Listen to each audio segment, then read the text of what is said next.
Diyarbakır'ın Ergani ilçesinden bize gelen TOKİ ile ilgili bir sıkıntı var. Daha doğrusu bir sıkıntı değil, bir dizi problem var. İnşallah onları da bu vesileyle özetle dile getirmek istiyorum. Ergani'de teslimatı yapılan 432 TOKİ konutu 4 ay önce resmi olarak teslimat yapılmış, ancak anahtarlar verilmemiş. Bunun sebebi ise eksiklikleri var ve bu eksikliklerin giderilmesi gerekir diye söylemişler. Ancak buna rağmen şu an bu evlere düzenli bir şekilde aidatlarını da ödediğini bize vatandaşlar aktarmışlar. 1400 TL aidatını düzenli bir şekilde verdiklerini söylüyorlar. Tabi bazı vatandaşlar artık baskıyla, mecburiyetten dolayı konut krizi var. Sadece aslında Diyarbakır'ımızda değil, Türkiye genelinde bir konut krizi var. Ve bir an önce evlerine taşınmak istiyorlar. Bu eksikliklere rağmen bazı vatandaşlar Haziran ayında da evlerine taşınacağını söylüyorlar. Su tam olarak diyorlar çekilmemiş bu TOKİ'lere. Doğalgaz henüz verilmemiş diye şikayetleri var. Çevre düzenlemesi yapılmamış. Çevre düzenlemesi yapacağız diye daire sahiplerinden 15.000 TL para alınmış ama çevre olduğu gibi duruyor. 5 aydır bir yönetim atanmış ve bu konuda da ücret de daire sahiplerinden kesildiği söyleniyor. Şu anda orada her gün yönetimle daire sahipleri arasında bir kaosun, bir kavganın olduğunu bize aktardılar. Ve bu vatandaşların çoğunun da CİMER'e şikayette bulunduğu söyleniyor. Bize aktarılan bu problem var. Bu problem görülmeli. Ergani'deki bu TOKİ ile ilgili yaşanan sorun ve sıkıntılar giderilmeli ve vatandaşı mağdur etmeyecek şekilde net, şeffaf bir şekilde bilgilendirilmelidir. Ve bu TOKİ'deki evlerin eksiklikleri de giderilmelidir diyorum.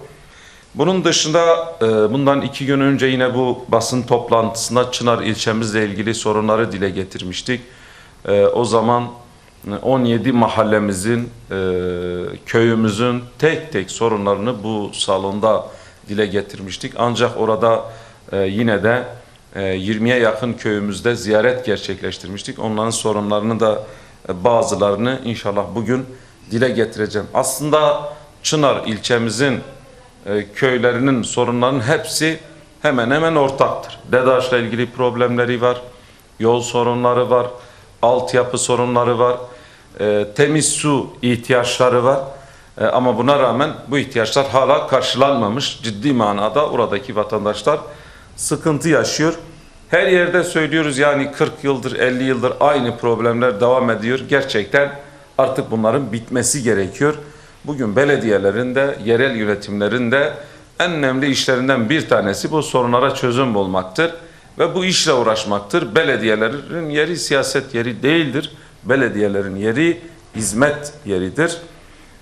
Maalesef bırakın artık belediyelerde hizmet görmek, son günlerde artık belediyelerin ismi rüşvetle gerçekten ahlaka uygun olmayan şeylerle gündem ediliyor. Oysa ki belediyelerin asıl görevi hizmet etmektir.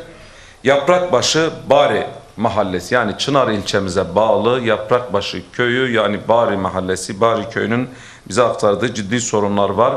DEDAŞ'la ilgili problemleri var ve keyfi uygulamalara bağlı olarak kaçak muamelesinde bulunduğunu iddia ediyorlar. İçinde kimsenin oturmadığı evlerde bile sayaç okunmadığı halde ceza uygulandığını söylüyorlar.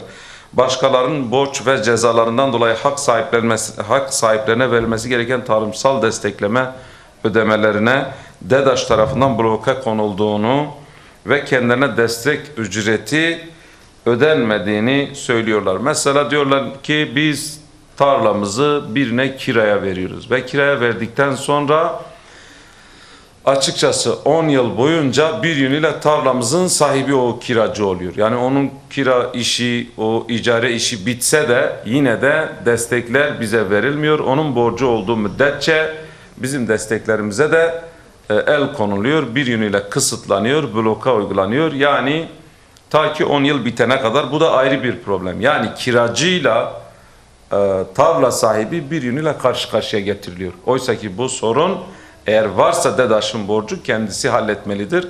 Tarla sahibiyle kiracıyı karşı karşıya getirmemelidir diyorum. Yine Şanlıurfa'da bulunan bir trafodan dolayı köy halkına ceza kesildiğini ve bu konuda bu cezanın silineceği söylenmiş.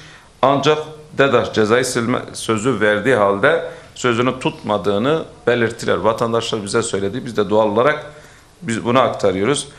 Bu mahallenin sahiplerimizin DEDAŞ'a karşı gerçekten ciddi problemleri var. Bu konuda bir uzlaşının sağlanıp bu sorunların çözülmesi lazım.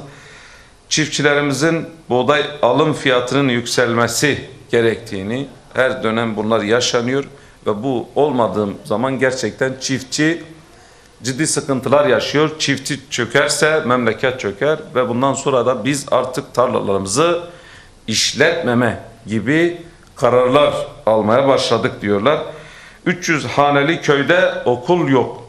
Aslında okul 3 kilometre uzaklıkta bir yerde var ve yaz, kar, kış, yağmur bu çocuklar 3 kilometre uzaklıkta okula gitmek zorunda kalıyorlar. Bu konuda servis de ihtiyacı yok. Artık bir kilometre şartı neyse ya bu köye okul yapılsın ya da bir servisle bu çocuklarımız sağlıklı bir şekilde okullarına gitsinler diyoruz. Tabii köyün şebeke suyu, altyapı, kanalizasyon, yol, üst yapı sorunları tüm köylerde olduğu gibi bu köyümüzde de var.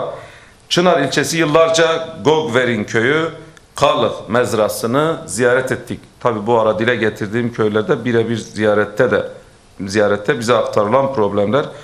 Bu köyümüzün en büyük problemi yol ile alakalıdır. Viranşehir Ovabağ yolu tek yönlüdür ve yetersiz kalmaktadır. Yolun çift yönlü hale getirilmesi talep edilmektedir. Keza Tellikaya ve Sarıdalı mevkinde yarım bırakılan Diyarbakır çevre yolu çalışmalarının tamamlamasını istiyorlar. Yem fiyatları çok yüksek. Hayvancılık yapmak konusunda gerçekten çok zorlanıyorlar. Bu konuda hayvancılıkla ilgili ciddi destek talepleri var. Yeni projeler geliştirilmeli. Özellikle tavuk çiftliği, süt ve yoğurt üretim tesisleri. Maalesef Çınar ilçemiz özellikle çevre köyler bu konuda ciddi bir şekilde hayvancılık yapıyorlar. Özellikle süt ve süt ürünlerine yönelik fabrikaların orada kurulması ve burada teşvik edilmesi manasına çok önemli bir anlam kazanır. Yani çok önemli ve çok anlamlı olur. Orman Bakanlığı'nın Karacabey bölgesinde fidan dikim çalışmalarıyla bölgeye yeni ormanlık alanlar kazandırmasını talep ediyorlar. O Karacabey bölgesinde fidanların ekilmesini talep ediyorlar. Yine Çınar ilçesi Bellitaş Hırbestil köyü sorun ve talebi köyde kanalizasyon altyapı sorunu var. Yani biz bu sorunları burada dile getiriyoruz, öyle dile getirelim iş bitsin değil. Bunların kayıt altına girmesini istiyoruz. Lağım suları olduğu gibi köy içerisinde akıyor. Bu ciddi manada halk sağlığını, köy halkının sağlığını tehdit ediyor. Sadece vatandaşları değil, aslında çoğu köyler hayvancılıkla uğraştığı için onların hayvanlarının sağlığını da tehdit ediyor. Yağmur suyu drenaj altyapısı oluşturmalı diye talepleri var. Yine Çınar ilçesi Alabaş, Ağlıya dediğimiz mahallesinin hem muhtarlarıyla da bu sorunlarını dile getirdik. Hem de biz köy ziyaretimizde de bize taleplerini aktardılar. Bizzat o köy yerinde inceledim. Altyapı, yol sorunlarıyla birlikte orada bir dere geçiyor ve orada bir gözeneklik tarzında bir köprü kendi imkanlarıyla yapmışlar. Yağmur yağdığı zaman su taşkınları oluyor ve bizzat diyaliz hastası bile hastaneye gidemez duruma düşüyor. Bekliyorlar ki yağmur suyu düşsün, ondan sonra karşı tarafa geçebilsinler. Biz 2026'da yaşıyoruz. 1910'lardan bahsetmiyoruz. Gerçekten uzaya uydu fırlattığımız dönemde bir köylü diğer mahalleden diğer mahalleye yağmur suyuna bağlı olarak geçemiyorsa belediyelerle ilgili herhalde söyleyeceğimiz başka bir söz yoktur. Çömçeli Husuka mahallesinin Hiçan mezrasını ziyaret ettik ve bize ilettiği sorunlarda mezrada ciddi altyapı ve üst yapı sorunları var. Yollar bozuk, ulaşımla ilgili sıkıntılar var. Aynı şekilde bu köyün, bu Husuka'nın özellikle Hiçan mezrasında bir madenle ilgili, bu mahallede bir madenle ilgili bir çalışma yapıldığı söyleniyor ve bir tepe var. ve o maden çalışması ciddi manada köy halkını, o çevrede yaşayan insanları tedirgin etmiş ve köylüler bu konuda endişelidirler.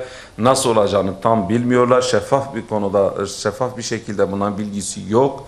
Ve bundan dolayı köy halkı diyor, eğer burada bir maden çalışması yapılırsa hepimizin burayı terk etmemiz gerekiyor ve oradaki köy halkı hiçbiri buna rıza göstermiyorlar. Köylerin rızası yok.